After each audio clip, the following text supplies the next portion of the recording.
لاہور شہر کا ایک مصروف بازار تھا۔ گرمی کی دوپہر تھی اور دھوپ بہت تیز تھی۔ ہر طرف شور تھا اور لوگ اپنے کاموں میں مصروف تھے۔ اچانک ایک عورت نظر آئی جو اپنے 6 سال کے بیٹے کے ہاتھ پکڑ کر تیز تیز بھاگ رہی تھی۔ لوگ اس کے راستے سے ہٹ رہے تھے۔ کسی نے پوچھا کہ کیا ہوا تو اس نے چلا کر کہا، میرا بیٹا بہت بیمار ہے۔ لیکن وہ عورت کسی ہسپتال نہیں گئی، کسی ڈاکٹر کے پاس نہیں گئی، بلکہ وہ ایک تنگ اور اندھیری گلی میں پہنچی جہاں ایک بابا دندل شاہ بیٹھا تھا۔ سفید دامہ اور دیوار پر واٹس ایپ نمبر لکھا تھا کہ ہر مسئلے کا حل یہاں موجود ہے۔ عورت نے رو کر کہا، بابا جی میرا بیٹا بخار سے تپ رہا ہے، اسے نظر لگ گئی ہے، اللہ کے واسطے کوئی تعویذ دے دیں۔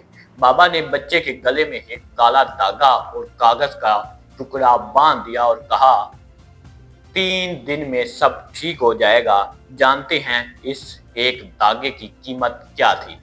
اس ایک دھاگے کی قیمت 5000 روپے تھی۔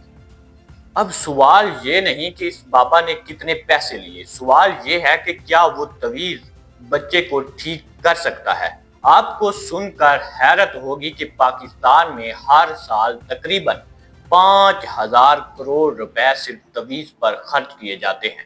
یہ کہانی صرف ایک دھوکہ کی نہیں، یہ کہانی ہے اس کاروبار کی جو لوگوں کے ڈر پر چلتا ہے۔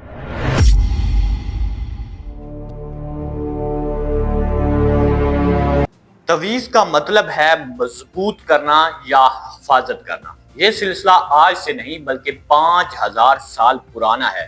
قدیم مصر کے لوگ، یونانی اور رومی بھی اپنے گلے میں پتھر، ہڈیاں یا سونے کے ٹکڑے پہنتے تھے تاکہ بری روحوں سے بچ سکیں۔ لیکن جب اسلام آیا تو اس نے توحید کا پیغام دیا کہ مدد صرف اللہ سے مانگو اور بھروسہ صرف اللہ۔ لیکن افسوس، اسلام آنے کے بعد بھی یہ پرانا کلچر ختم نہیں ہوا اور لوگوں نے پھر سے چیزوں پر بھروسہ کرنا شروع کر دیا۔ نفسیاتی طور پر جب آپ تعویذ پہنتے ہیں تو آپ کا دل مطمئن ہو جاتا ہے کہ اب سب ٹھیک ہو جائے گا۔ اس کو ڈر کا بزنس کہتے ہیں۔ سن 2025 میں راولپنڈی کے ایک قبرستان میں رات کو آوازیں آئیں۔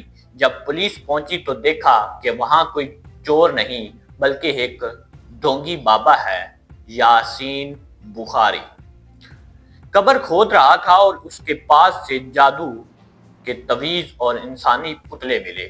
اسی طرح سن 2017 میں مظفر آباد کے ایک نام نہاد پیر میاں تنظیم کو پکڑا گیا جو عورتوں کو تعویذ کے نام پر بلیک میل کرتا تھا۔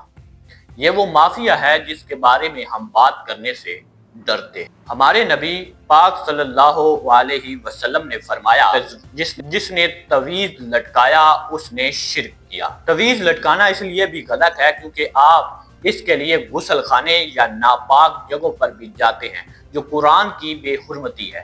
صحیح طریقہ وہ ہے جو اللہ کے رسول نے سکھایا ہے۔ آپ ہر رات سونے سے پہلے سورۃ اخلاص، سورۃ فلق اور سورۃ ناس پڑھ کر اپنے ہاتھوں پر پھونکیں اور پورے جسم پر پھیر لیں۔ یہ سنت ہے کیونکہ داغا یا تعویذ نہیں۔ دوستو، آج پاکستان میں مسجدوں میں اتنے نمازی نہیں جتنے ان جعلی پیروں کی لائنوں میں کھڑے ہوتے۔ پاکستان کے قانون میں بھی ایسے دھوکے بازوں کے لیے سخت سزائیں ہیں، لیکن یہ دھندا تب تک چلتا رہے گا جب تک ہمارا ایمان کمزور رہے گا۔